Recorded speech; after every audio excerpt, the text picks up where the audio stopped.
Right, thank you so much for staying with us. Time now for To The Point. And like I told you, today we discuss World Suicide Prevention Day. But before the discussion, as Kenya joins the world in marking World Suicide Prevention Day, suicide-related deaths are still on the rise in Kenya, with statistics revealing that more than 1,000 people die by suicide every year. In the country, Kenyans below the age of 30 being the most affected lot. For some time now, there have been calls to decriminalize suicide as part of the solution. But how viable is this, and what benefit does it bring? Our reporter Elizabeth Atieno explores in this special report. They say death is inevitable. We all will die someday, one way or another. Even so, 703,000 lives are lost to suicide every year in the world.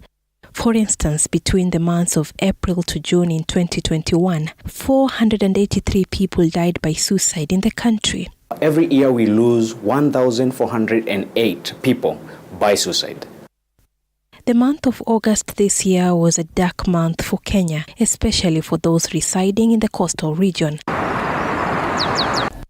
5 a.m. 10th August 2023, the Kilifi Bridge was a crime scene after 22-year-old Beatrice Neema Kalume died by suicide by jumping over the bridge. Kwa tumelala sote hapo nyumbani, lakini akatoka hapo saa 10 kasoro dakika 5. Akatoka nikamuuliza, na unaenda wapi, mbona umeshuruka mbio? Akasema enda kunywa maji. Mwambia maji yako hapo juu ya friji. Akasema sitaki maji ya friji. Nikamwambia hayako kwa friji, yako hapo juu. Akasema sitaki maji. Kagonga mlango na akatoka nje. Nikatoka kumwamsha yule kakake. Tunamwangalia hivi, huku hayuko. Ndio yule kakake akachukua pikipiki kumfuata. Kamkosa, ndio basi ashaenda. This case is just a tip on the iceberg. That week alone, 3 people died by suicide at the same spot. 7 days later, that's on the 17th of August 2023, a burial ceremony was underway for 27-year-old Robert Gituhu, who died after setting himself ablaze at the Mwembe Tayari roundabout in Mombasa County. This that happened in Mombasa, yes, we saw it via the media, we saw it via the social media, but then again we say that there is a way that needs to be regulated in terms of reporting. Because sometimes you can report in a certain way and people think that we are normalizing the act.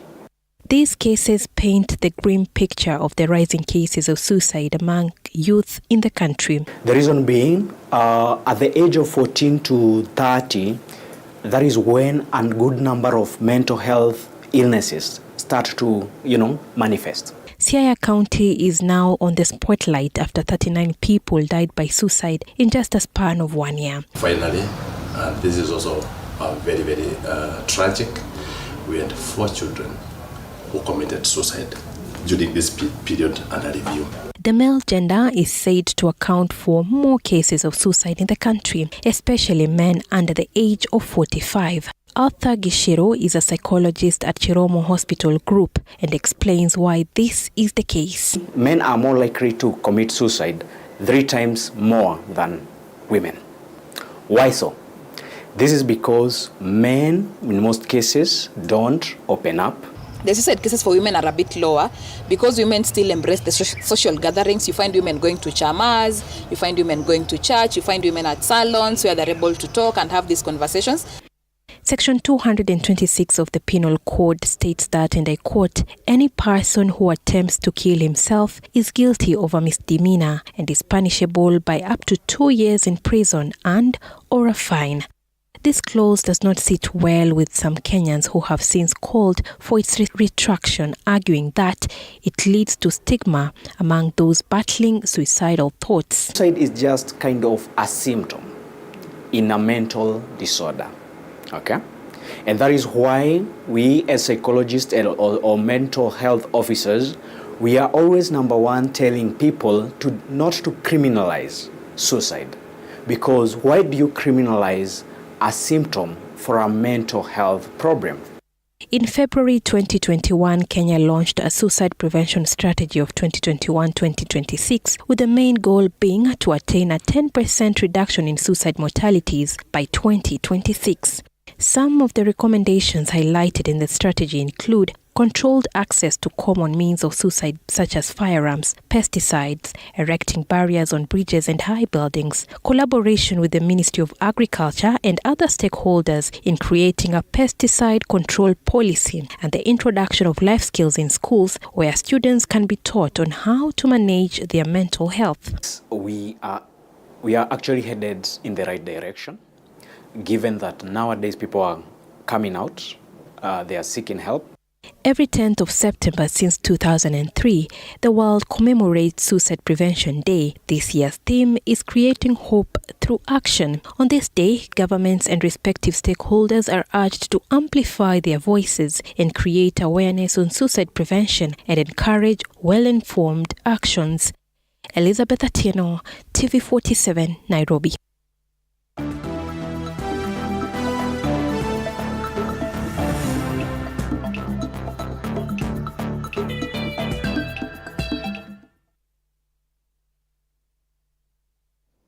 Right, thank you, Elizabeth Atieno, for that piece there. And before we get to the point, I want to engage my guests who are already with me in studio. Like I already said, I'm Rahab Nuna. She's a psychologist and mental health supervisor, Medicine Sans Frontiers, MSF, and Victor Hamisi, founder, Check on a Man. And Rahab, I want to start with you. Just a quick reaction there in 30 seconds. Elizabeth is asking whether decriminalizing suicide is the way to go. I think it's the way to go because we want people coming out to seek help. We want people to know help is available. We want them to be honest about any prior history of attempted suicide. But if them admitting that they have attempted suicide is criminal, then most likely will be fueling stigma and will be preventing people from seeking help. Mm-hmm. Victor? How would I say it? I'll go in the way in terms of HIV/AIDS. In past of Nyanza, when people, in the first days when HIV, people came to know that one has HIV/AIDS, they were seen as something, or not even a human being, they were seen as something that people should not even talk to or mingle with. So if you want us not to, you want the same thing to go to people who are battling mental health, and especially for someone who is championing mental health in men. Where will women get their the husband to marry them? Just a question. Secondly, where will kids have their fathers from? You know, who will be their managers? You remember the Nairobi Coopers, what the guy that jumped from? Yeah. What if that person is the same thing that happened to him, that he had no one to talk to? That's such a question. Sure. You know, at the end of the day, let us just take humans as human and treat them as human like they are. Right, right, Victor. Okay, let's get to the point now. And tonight, on To the Point, we are discussing suicide, with today being World Suicide Prevention Day. That is September 10th. And let's take a look at the theme for today, which is creating hope through action. Now, important to note is that this has been the triennial theme for the World Suicide Prevention Day from 2021 to 2023. So, let's take a look at the history of this day. So the International Association for Suicide Prevention, together with the World Health Organization, established World Suicide Prevention Day to be celebrated every year on September 10th. The declaration came in 2003, and since then, September the 10th has been observed to raise awareness about prevention of suicides. The day draws attention to this important public health issue globally, as well as highlights the fact that there's an alternative to suicide. So, how about the significance of this day? So when the stigma around suicide is addressed, people feel more comfortable seeking help and understanding their problems and exploring the solutions rather than taking an extreme decision. And on this day, on awareness about suicide, and issues to do with how we can prevent suicide are raised on this particular day, that is Suicide Prevention Day. In fact, the hashtag today has been suicide prevention. Let's talk numbers, which, like I like to say, do not lie. And according to the World Health Organization, every single year, and I want you to listen to this, Kinley, every single year, more than 703,000 people take their lives. And there are many more who attempt suicide, 700,000 people. I want us to stay there. This is a figure that is close to 1 million. And Victor, let me start with Victor this time round. Your reaction to this: close to 1 million people, 700,000 take their lives every single year globally. And like I said when I started, WHO says that every 40 seconds, someone somewhere is committing suicide. Since we started, it's been how many 40 seconds? So that has been so many lives since we started. Let's get your reaction to this. I mean, as a victim, first who tried suicide more than 6 times, I'd say it's a worrying thing. And it is a high time as society, not only in terms of workplaces, home places, and even in places of worship, we need to care for one another. The way to go is just to check on every person. My initiative is called Check on a Man. So it's about checking on each other, because if you check on the person seated next to you, you'll be preventing a life. Allow me to say this: the first time I started the Check on a Man initiative, I started in Matatus, and I still do it. And the first reaction of the first day I talked about mental health in men. There's a mzee that was with me in the bus. You see in the Matatu, there's where the conductor stands, you know, in the evening. And then that seat next to where the door is, this mzee was here and I was sitting next to him, yeah? And after I finished talking about mental health in men and prayed, he gave me something in my hand. And he told me, young man, we are still friends up to today in where I live, yeah? Impressive. And he told me, young man, had you not talked about mental health in men, whatever put in your hand is poison. I was going to poison my family and poison myself, because that's where I was headed to. And that made me never to give up. Up till today, I still do that. Thank you to all Matatus, Super Metros, and all Matatu circles that allow me to do this every 4 p.m. up to 8 p.m. during the jam in the day, Monday to Friday. And I'll tell you this: if we check on each and every person, not only men, the world will be a better place today. And we'll not be losing to more than 500,000 or next to 1 million people each and every year, because those are husbands, those are our children, those are our people, those are people we love, those are our bosses in the workplace. And at the end of the day, everybody will be comfortable next to someone, because they know the help is not far, it's just next to them. Right. Rahab, this figure is staggering. 700 and what? Why am I missing it? 703,000 people, close to 1 million every year. Yeah, I think, and these are the people who have died by suicide. They say for every one person who dies by suicide, there are 20 other people who've attempted to die by suicide. Yeah. So I think this is something that is preventable. It's a global public health concern, and there's things that we can do to prevent this. We also are looking at scarcity of data. This is data as of 2019. We don't know between 2019 and 2023 how many other deaths have been there for something that is completely preventable. So I think we all have a role to play in preventing some of these deaths.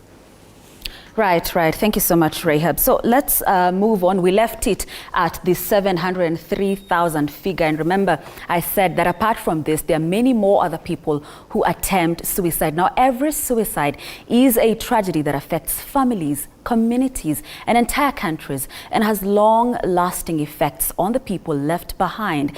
Suicide occurs throughout the lifespan and was the fourth leading cause of death among 15 to 29-year-olds, so young, 15 to 29-year-olds globally in 2019. Now, suicide does not just occur in high-income countries, but is a global phenomenon in all regions of the world. In fact, over 77% of global suicides occurred in low and middle-income countries in 2019. Rahab was saying this is 2019. I mean, how about now, 2023?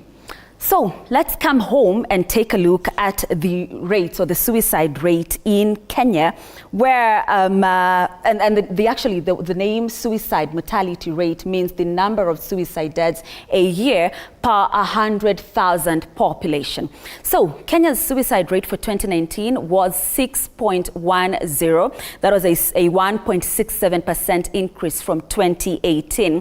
In 2018, the suicide rate was at 6.0, which was a 7.14 increase from 2017. Of course, the source here, as you can see, is macro trends. In 2017, it was at 5.60%. This was a 3.7% increase from 2016. I'm just curious. I'm just sad by the word increase. You know, these rates keep increasing. But in 2016, the suicide rate was at 5.40%, which was a 1.82% decline from 2015. Again, the source there is macro trends. Our last slide of the day, and still on the suicide rate in Kenya, the World Health Organization data estimates that 408 people die by suicide yearly, every single year in Kenya. However, the figures could be high due to underreporting, since it has largely been stigmatized. Out of 175 countries, Kenya is ranked 114th in the World Population Review, placing it among the nations with the high suicide cases globally. These are just statistics, and behind every number, there's a personality, memories, and life that are affected. So that report by the WHO also showed that more men were more likely to die by suicide than their female counterparts. And that has been To The Point tonight.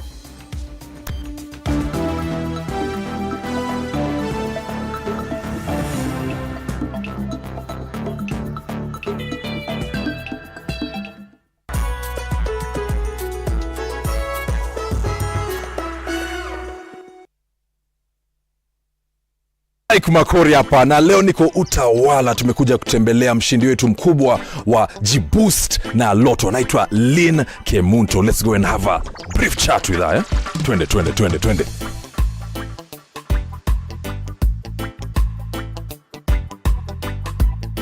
Lynn, tuambie, labda ulianza kucheza Lotto lini?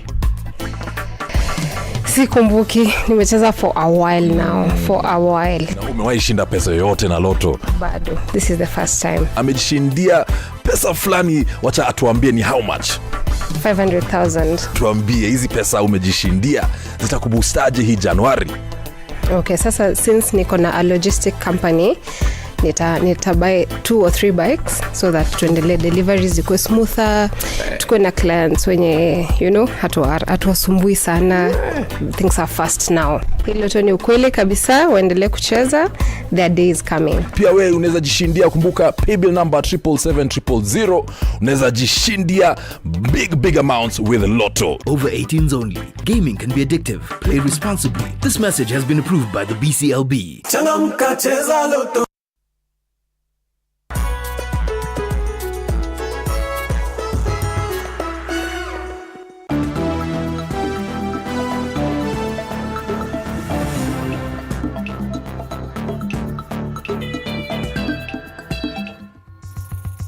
Right, time now for our conversation on World Suicide Prevention, today being that actual day, September the 10th. And like you already know, my guests are already with me. Rahab Nuna, she is a psychologist and mental health supervisor at Medicines Sans Frontiers, that is MSF, and Victor Hamisi here, founder, Check on a Man. We've already said a lot, and I'm happy about that. We reacted to, the piece by Elizabeth Atieno and on To The Point.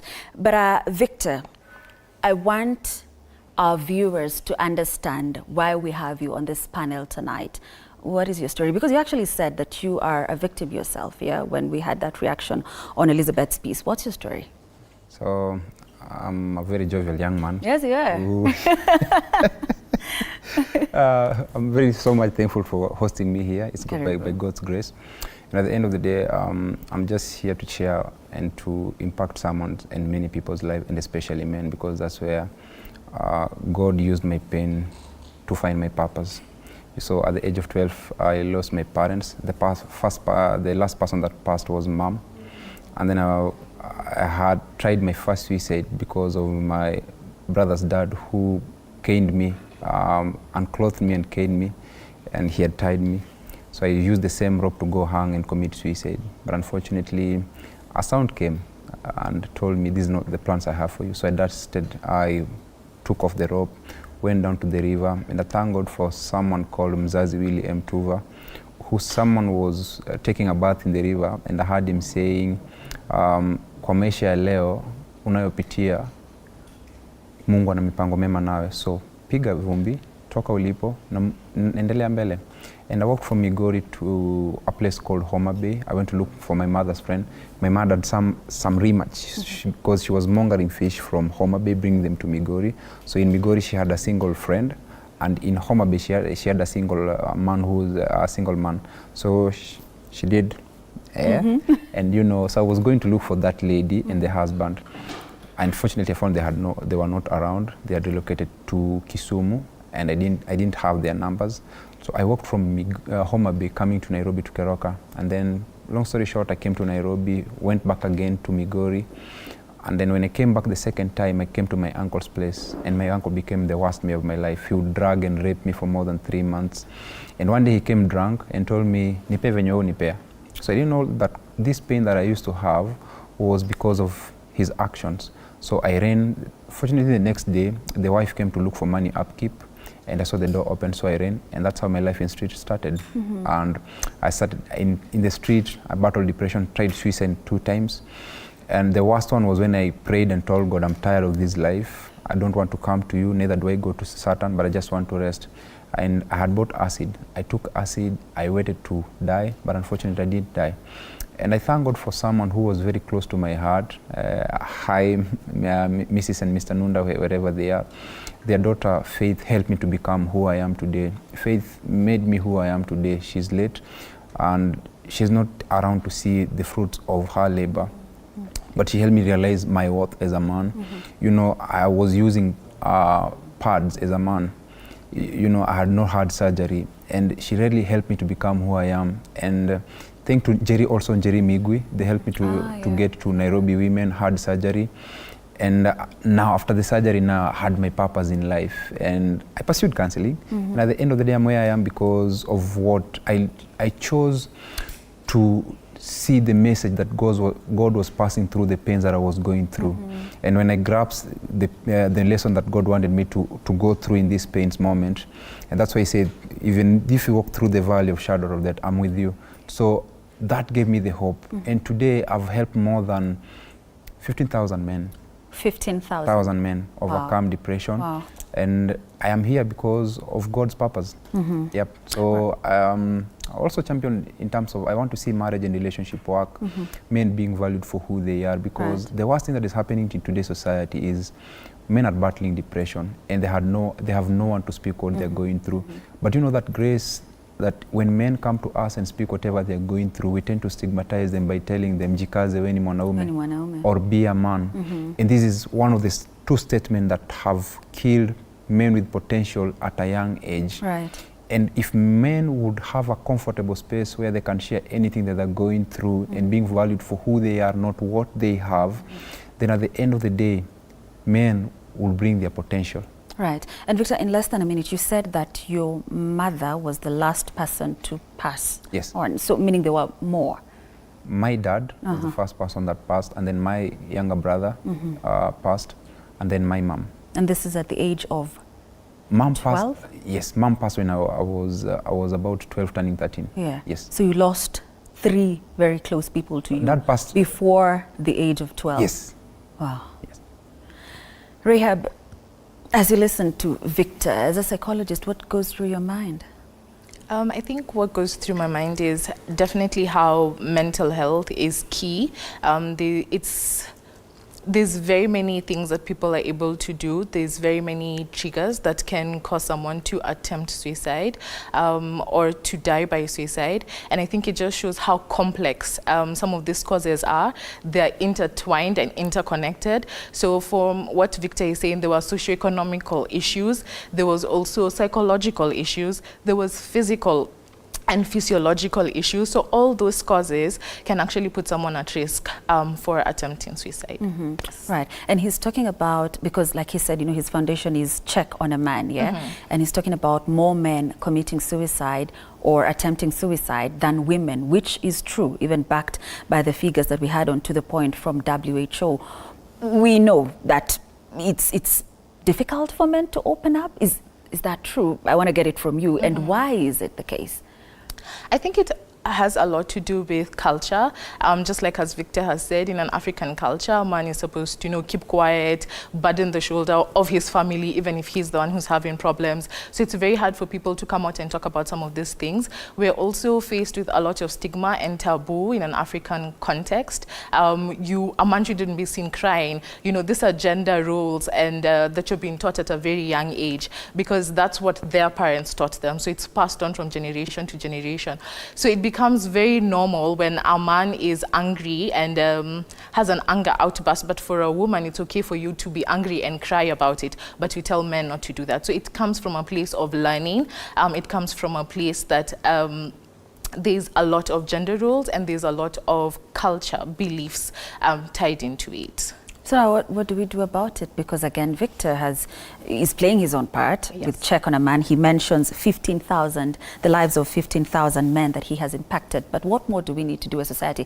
Because we're the people who are making these men not to talk, not to open up. Yeah. I think also one other thing maybe I can add is men are also most likely to attempt suicide through violent means as compared to women. So one of the things we can simply do, and I think Victor is doing it very well, is just to provide a safe space for people to be able to talk about the issues.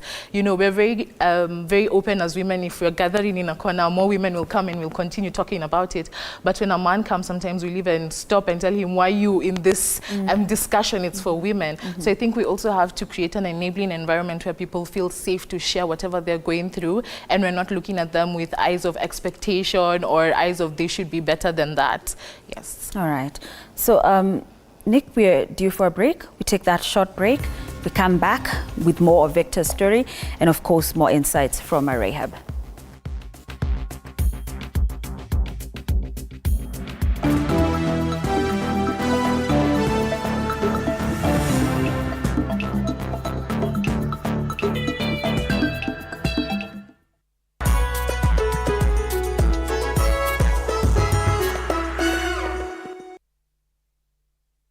The Mwai Kibaki Convention Center, the premier events venue. Our state-of-the-art facilities are designed to meet all your needs, from large-scale conferences to intimate meetings and everything in between. Located in the heart of Thika, the Mwai Kibaki Convention Center offers stunning views of the city skyline and is easily accessible from all major transportation hubs. Our facility features ample parking, free Wi-Fi, advanced audiovisual equipment, and our technical team is always on hand to ensure your event runs smoothly and seamlessly. Don't take our word for it. Make your next event unforgettable at the Mwai Kibaki Convention Center. Contact us today for bookings and reservations. Email multimedia@mku.ac.ke or call us on 0708 212204 or 0727 441733 or 0721 438 629 to learn more about our services and book your event.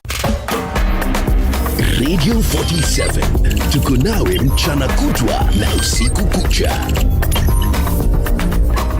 101.8 Garissa.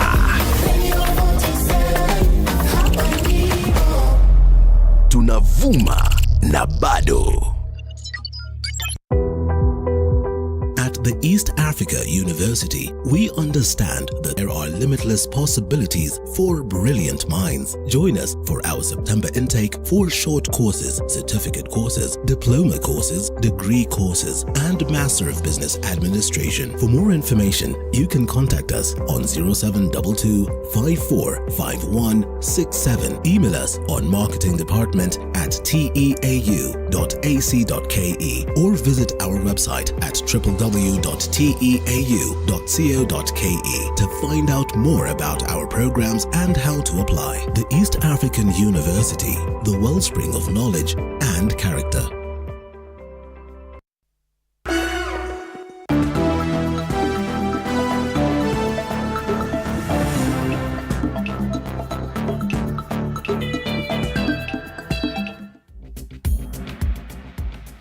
Right, thank you so much for staying with us. We continue with the conversation we've been having on World Suicide Prevention Day, which is today, with Rahab Nuna and Victor Hamisi. So, Victor, before we took the break, you told us, your story, and you mentioned something that your uncle did to you, when you were really young, and I want us to talk about that. And my thinking is you probably didn't even know what was happening. You didn't even know it was wrong of him to do that. Take us back to you as a child and your mind and what was happening then, and when now you came to the realization that what he was doing is wrong. Grace, many victims take advantage, especially for kids, and it's not about only me as a man, but even for the other genders, women, because of ignorance, and because they do not know what is happening. And to me, I remember one day I asked my uncle, I was having some pain in my safe space where, in terms of, and my anus, and he told me maybe it's hemorrhoid. I didn't know what hemorrhoid was until I grew up and became a man. And one day, my granny was going through such pain and she had surgery. That's when I Googled and what hemorrhoid was. Many victims go through many pains because they don't know whatever is happening. And the worst thing is that you don't have the power to question the perpetrator who is doing whatever is doing to you. And it's because of finances, or they offer shelter. Like me, I was being offered shelter. I was being promised to be taken back to school. And I had no authority or no power to question what was going through. And even if I had, who would I talk to? Especially as a man. Who would I tell that this happened? Because for the women, if the case of being raped happens, it's taken quickly. But for a man, you'd be like, how? When? Can this happen?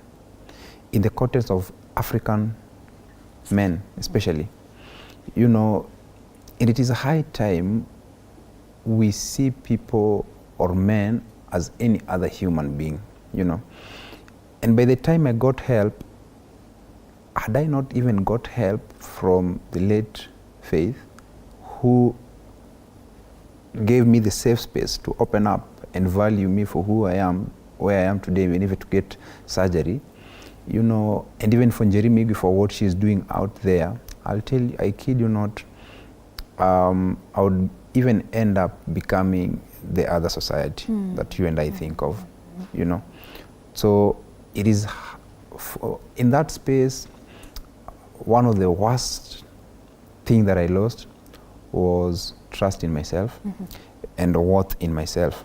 I struggled to value who I am. I was used to pain. I was used to rejection. But the worst thing I did to myself was I never saw any worth in myself. There's a quote in the Bible, there's a verse in the Bible where they say, does anything good come from Jerusalem? And I used to ask myself, can anything good come from me, Victor? I'm being called the name Victor, but I don't know the meaning. Can anything good come from me? In growing also, I've seen people reject who I am. But it is one thing of people to reject you, but it is another worse thing for you to reject yourself, because you're rejecting the body that is carrying the spirit. So there's absolutely nothing that can come good from me until someone reached out to me and showed me that there's still value in that thing that you're seeing that is not valuable. And that's when I got that shoot and value for myself and learn to love myself and value for myself. Because when I ran from my uncle's place and became in the street, one of the worst drugs that I struggled with was cocaine. I struggled with cocaine even when I was with the late Faith. Chini ya maji, I'll do this, and when I opened up, she was this person that we will discuss anything, and she'll not use it to bring me down, and she'll help me to become better each and every day. She'll give me tips to overcome this and this. And where I am today, I'd say a lot of men feel safe especially I thank God for making a woman. The Bible says, he who finds a wife finds a good thing and obtains favor from God. And even God saw that it was not good for a man to be alone. To all the women watching, kindly God bless you. Without you people, I'd say our best cannot come from us. Right, Victor, again, before we took the break, you talked to us about your suicide attempts. You mentioned 2, yeah? The first one, strangling yourself, and the other, acid, yeah? And you actually said you were disappointed when the acid didn't work. Yeah. I want us to go back to those emotions, to that day, if you can, you know, just go back to it and talk more on your emotions when it didn't work, when, we thank God it didn't work, by the way, but when you woke up or whatever happened and you realized you're still alive, you're still around. The glory goes back to God. There's no one else that you can give the glory to, because when he says in Jeremiah, for I, the Lord God, knows the plans I have for you, it is him who knows the plans. In life, we cannot go against what God has planned. No matter how you deviate or you try to run to, just like Jonah, I tried to run my life by taking acid. I tried to run my life by crossing Thika Road. A guy stepped on emergency brake and gave me 3,000. I tried to... It was more than 2 attempts. I tried suicide 6 times. No. Yes, 6 times. The last one is when I crossed Thika Road and a guy put on emergency brake and removed 3,000. I can still remember that man in Sheng said, now I had finished school. And that guy told me, Fala, shika 3,000. Mewenda ukule, labda ninja inakuwa. And you know, that's exactly money I needed for my rent and food and refill my gas.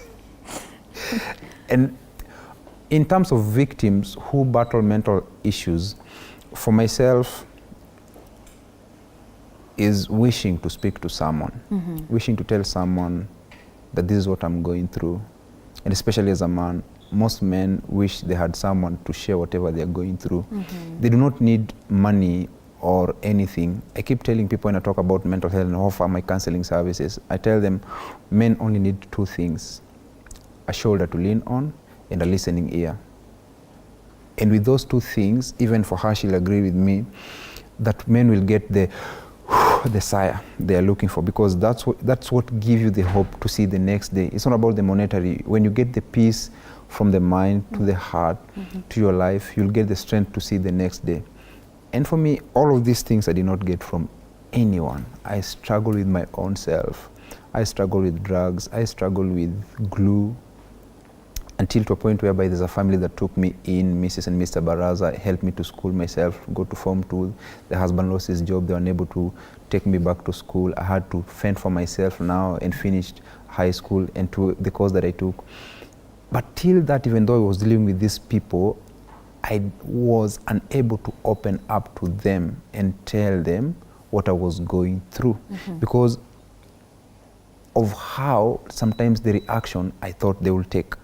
But when I met this person that saw the value in me and helped me to become who I am today, I felt that safe space. I saw that someone that would take my issues, let me quote unquote say, she was not, but Christ was in her.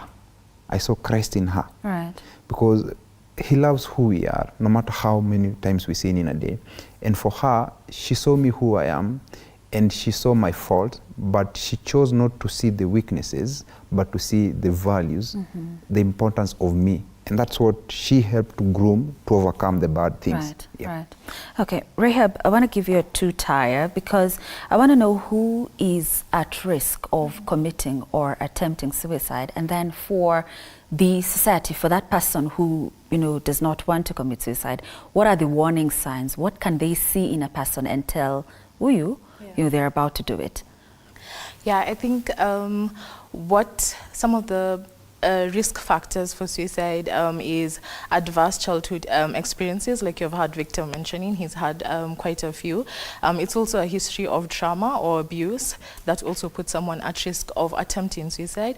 We're also talking about, and Victor has mentioned it very rightly, a history of alcohol or substance use disorder. So you're using drugs or you're abusing drugs.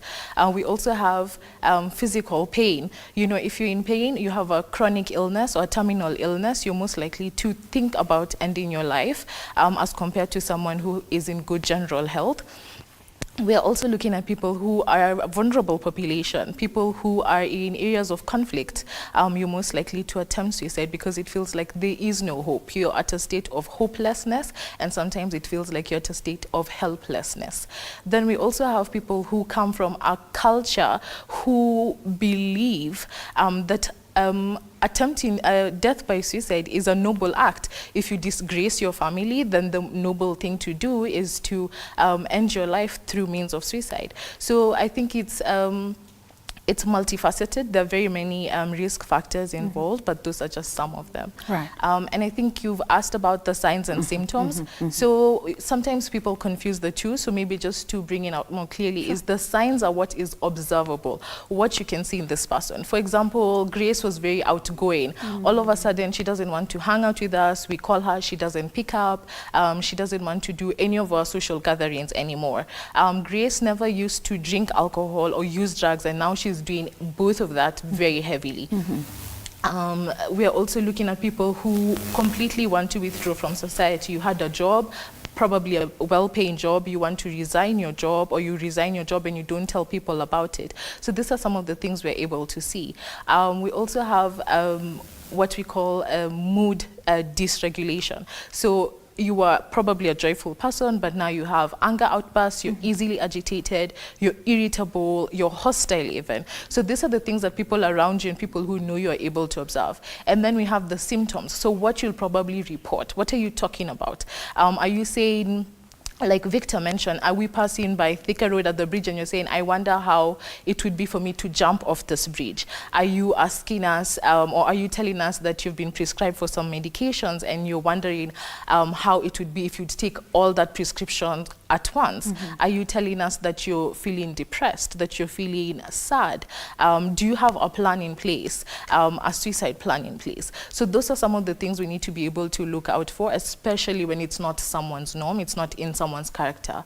I think those are the warning signs that we can be able to look out for. Right. Rehab, I want to ask something, and I hope it doesn't come out as insensitive, but I had to write it down because it's a concern that we got from one of our viewers when, of course, we put it out there that we're going to have this conversation tonight.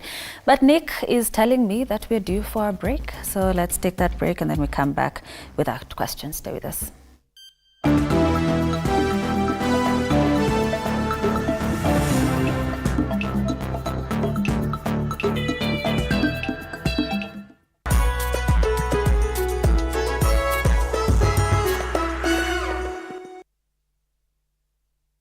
Kihoro Gitao, and I stay in Kahawa Sukari. Nauza lights, mataa, vitu za solar and all that. I have a page on Instagram, TikTok and Facebook.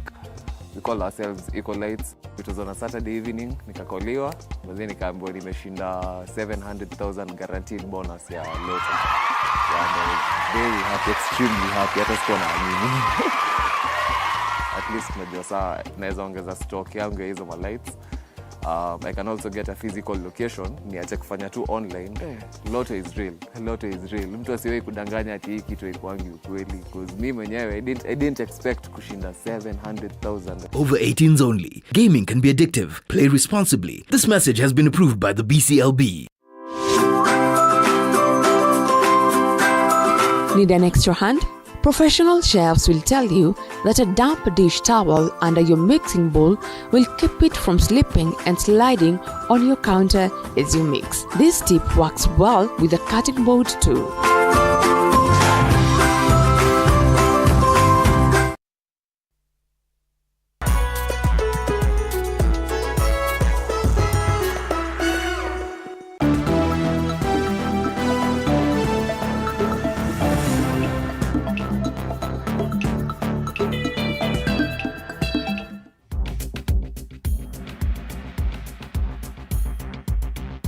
Right, once again, thank you so much for staying with us. We carry on with our conversation on suicide prevention. And Rahab, I was to come back with you because again, let me repeat, hope it doesn't come out as insensitive, but like I said, it's something that came out when we posted on our social media handles that we'll be having this conversation tonight. And someone actually wrote it down, yeah? Okay, I wrote it down in order so that I don't miss it, yeah? And the person was asking, do people threaten suicide to get attention? Is it a cry for attention or a cry for help? Because you go, on Facebook, on Twitter, and someone just posts, I'm tired of this life, I don't want to live another day. Is it a cry for help or is it a cry for attention? I think one of the safest ways to go about it is by saying all suicide attempts are a cry for help. Even if someone thinks that someone is trying to get attention, that's still a sign that someone needs to be assessed, and their mental well-being needs to be assessed. All right, Rahab, let me cut you short. I'm sorry, I'm told we have an issue with your mic. We'll get that sorted. Victor, could you react to that? It's in two ways. 80% of it is a cry for help. There are those that will fake mental health. Truth must be said. We're here to discuss the truth. There are those that will fake issues and think that is mental health. But if they're taken to counseling and they found it's not, then they should be helped also in terms of not doing such kind of things. Because there are those people that have done such kind of a thing and made it that when victims of mental health post such kind of issues, they are not given help. Yep. And for those who are battling mental health issues, when they post such kind of issues, they should get help. And it's a sign, it's a tip on the iceberg that shows that this person needs help. There's a question that you asked her. And when someone has issues of mental health, we need to seek out, because it's the opposite of you. Grace used to be jovial, but these days she's moody. Grace used to be outgoing, but these days she's, the opposite of you. That's a sign of mental health. And at the end of the day, let us not take it as a light thing, but let's take everything seriously in terms of mental health. Yep. Right. Okay. We'll come back to Rahab. But Victor, you mentioned helping 15,000 men through Check on a Man. And this is where you tell us more about Check on a Man and what you do.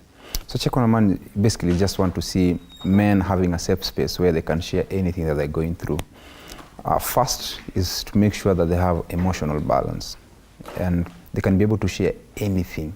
Those things that they're ashamed to share about, not only in terms of the 80% of it is mental health.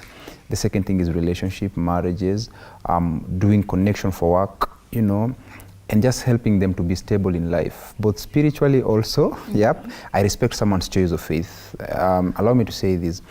God does not transact with us on the basis of religion, but on the basis of faith.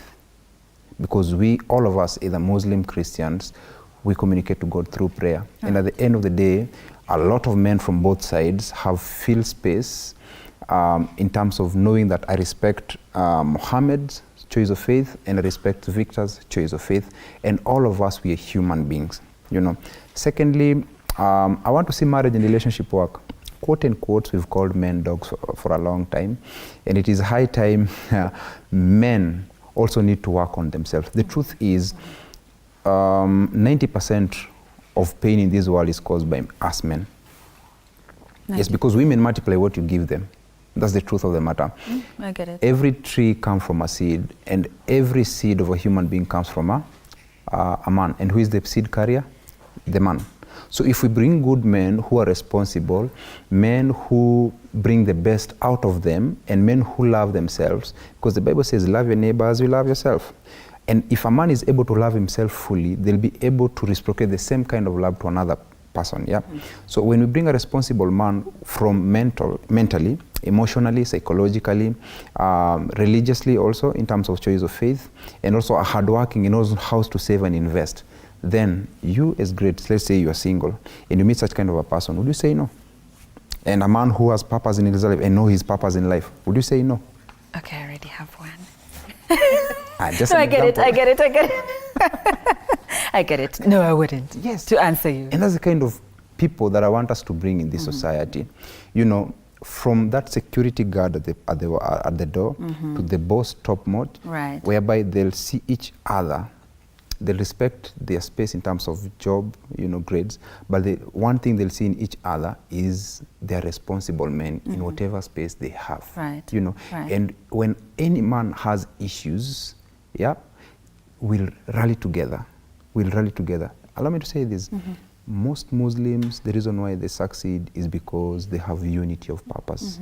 And if we do this to every one of us, and I kid you not, more homes, fathers will be there for their children. Do you know that COVID-19, when it happened, is when most men, fathers, know that, kumbe my son has got an issue with the eye. Even some of them, some kids did not know who their father was. You know, they only see portrait. No, they only see a portrait. That's your dad. But they only see the car off in the morning and off in the evening. And it is high time even men become responsible in their families. Because one thing I tell fathers is that your kids do not need your presence. They need your presence. You know, and if your presence matters a lot. And that's why women, when we get old as men, mom will be there to help the kid do the homework. Mom will be there to go to school to visit. The kid will only see one person go in their lives. And even that's why even when you're beaten, the first person when you cry you mention is mom. And when we get old, we go back to Christmas, back in shags, in up countries, the mother is given 50,000 in the kitchen, but the mzee, the next day when they're leaving for Nairobi, an up country, the mzee is given 10,000. You know, and behind the scene, when tomorrow sugar gets off, you'll hear, wajeri, sukari meisha. The 10,000 ya mzee itatumika mpaka ishe, but the 50,000 ya bado iko.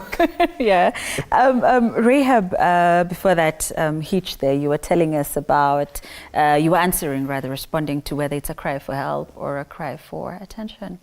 I definitely think it's a cry for help. I think what we are learning now is that we have what we call social media trauma. That's through cyberbullying. So I might be posting something because I'm feeling a certain way about it, but because you don't like maybe how it's come off, or because you think I'm pretending, you have not used any diagnostic tool to know if I'm telling the truth or I'm lying, you go ahead and start bullying me, and you're adding on to the trauma. So I think it's definitely, for me, I think it's safe to assume and to say that it's a cry for help for everyone until a professional is actually able to say, okay, maybe these other symptoms are not pointing to this, because we know there are a lot of doctors online and everyone thinks they're an expert. So I think it's best to assume that it is a cry for everyone. Right. I want us to talk to parents here, because sadly we've seen so many cases of children, of teenagers taking their lives here. At what point can a parent know something is wrong with my child? Not the usual tantrums in teenage, teenagehood and that age from 13 to 19 thereabout, but at what point can one tell something is wrong with my child?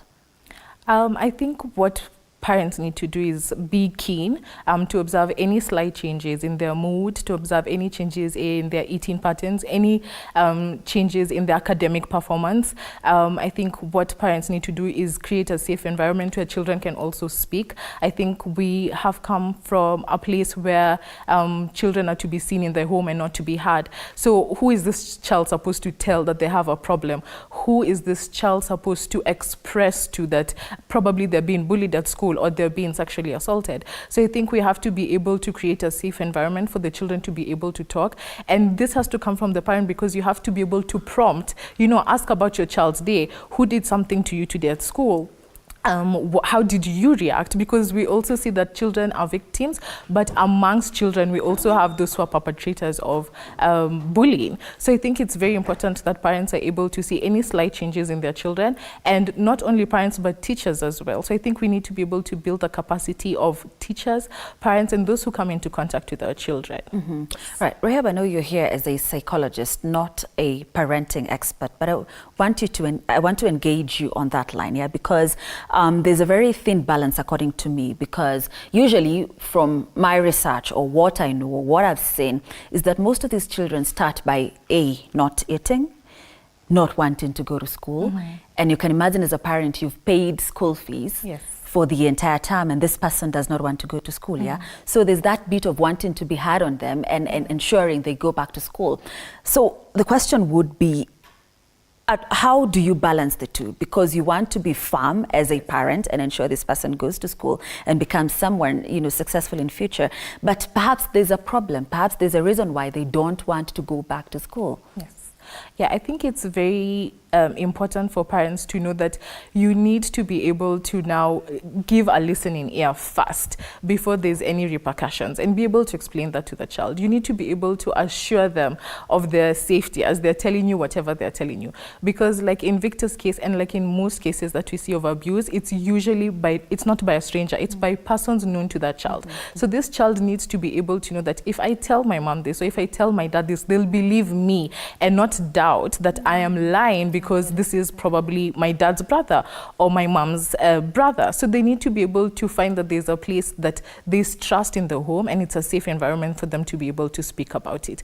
And you'll find that in most cases in children, what we also do for them is other than just talking, you know, a child can tell you what you need to hear, or they're not able to articulate themselves clearly. For children, sometimes what we're able to do is offer play therapy or art therapy. You know, tell me what happened in your day through a picture, and they're able to draw that, and you're able to have conversations based on what they're drawing. If you probably ask them, how was your day? They'll probably say, it was good, nothing much happened, or I just don't want to go to school. But you need to find out the reason why. So I think being able to employ creative means to talk to children at their level is very important. Right. Can I add something on that? Sure. Let's not put blame games on these, and especially because I'm also a parent. We need to balance time for work, time for family, time for your individual child, and time for your collective children. A lot of our children are battling mental health and even go to the rate of rape because we have allowed work to be our demigods as parents. And when things happen to our kids, we start saying, see, I provide for you. You think that all they need is shelter, food, education. But you know, you need to balance this 3 times I said so that you bond with your kids. You remember the story before I finished, I say about COVID-19. Time for your kids is when you spend time with your individual. Let's say you have 5 kids. Each and every kid, you have their own time. Allow me to say this, let's stop dictatorship. It's all gone in the days, you know, whereby when Mzee gets into the house, everybody flips the TV, you know, the TV switched off, you know, and everybody rushes to the bedroom. Time for sleep, it has not gone a time to sleep, and everybody has to be on the sleep mode. So the first friend of your children or your child should be you, the parent. When I was coming here, there's a friend of mine called Zach. He was telling me a very smart story, and I was like, Zach. So he tells me that his son called him dad when he was in grade 4. But all this other while, he'll call him Zach because he knew him as a big brother. He bonded with his son. That's how close they were. They are, that they will share anything. Anything. And I tell this to parents. Ask your kids this two simple questions. Who their role model is. Grace, if your child names someone else, you have a lot of work to do as a parent. But if your child names you as their role model, then you're good to go. 2, ask them, what character do they dislike in you or hate in you as a parent? And that's the disconnect between you and your children. When you work on that and become a better parent, that the first person they run to, they can share anything. It can be positive or negative to you as a parent. Then even your kids, even when they grow old in their marriages, they know that the first person they usually run to is who? Mom and dad. But since we are so much into work, the only person that they are running to are other people. And God forbid in schools, if you know, kids come from different background, different upbringing. If they open up to a weird kid and start introducing them to drugs, and they know the best way to overcome these issues is by smoking, doing drugs, or even involving in sexually oriented issues, you know, they'll end up deteriorating not only emotionally, but character-wise. And that's when you hear, mtoto na nini mwizi, and parents like, mtoto wangu si mwizi. My kid is not a thief. But they're trying. The only thing our kids needs it's us, because they have no other parent. For me, I'm an orphan. You know, I used to see the late Faith as mom, as dad, and as everything. And I thank God for Mrs. and Mr. Nunda. Till today, when I have issues, I would run to them and share anything, and they'll never judge me. Right. And that's the safe space that as children, they need. Sure. So I'm told we need to wrap up, Rahab, and I want to get your closing remarks. And as part of the remarks, let's talk about prevention. Yeah, you could talk to someone who, because again, I'm so concerned about those stats by WHO. 40 seconds, every 40 seconds, someone has taken. I mean, I was asking you guys, how many 40 seconds has it been since we started? So how many lives have we lost thus far? Let's talk to someone who is, you know, contemplating suicide as part of your closing remarks. Yeah, I think for me it's to say that there is help, there is hope, and people are willing to listen to you. There's safe spaces where you're able to talk about some of the things that are troubling you. And maybe let me also add, I think sometimes the reason why people sometimes don't talk about their attempts is that society views it as a very selfish act when someone dies of suicide. But it's actually the opposite, because this person is already feeling like a burden. They feel like a burden to their family, they feel like a burden to their friends. So for us, I think it's also to change that narrative, to break down the stigma and break down the taboo by talking about some of these things. And allowing people to be open and honest about what they're going through and being able to direct them to help. Right. Victor, the same for you. Talk to someone who, as a victim yourself, 6 times Victor, thank God once again you're here. Talk to someone who's contemplating doing this as part of your closing remarks. 0704 038 470. 0704 038 470. I'm always one call away. When you need someone to talk to as a man, I'm always there. Don't ever think that the issues you're going through are bigger than you. God is bigger than your problems. But above all, God has used people like someone like me to help men. And at the end of the day, I'll tell men this. You are valued when you know your purpose. Don't allow issues of life kill your purpose. When ups and downs of life comes, mental health comes, seek for advice. There's a word in Swahili we say, jikaze weni mwanaume. You know, yes, jikaze kikazi, but emotionally, don't ever do that. Call me, go seek for help from people like her and I, and you know, always know that there are people who have safe space for people like you are going through issues. And lastly, I'll say this, it's okay not to be okay, but it's not okay for you as a man to keep quiet and die silently. Number 2, men need to know that they need to embrace talking as a therapy. And if you ever find schoolgirl very attractive, please buy your wife school uniform. Okay. Sawa sawa, wamekusikia. Thank you. That's a great place to end it. Thank you so much. Victor Hamisi, founder, Check on a Man. Thank you so much for your time and contribution. And of course, Rahab Nuna, psychologist and mental health supervisor at Medicine Sans Frontiers, MSF. Thank you so much for your time and contribution. And thank you for watching and your feedback, which unfortunately we don't have the time to sample it, but I appreciate it. I always do. Thank you to the entire crew that made this production a success. My name is Grace Kuriakanja. Do have a lovely night.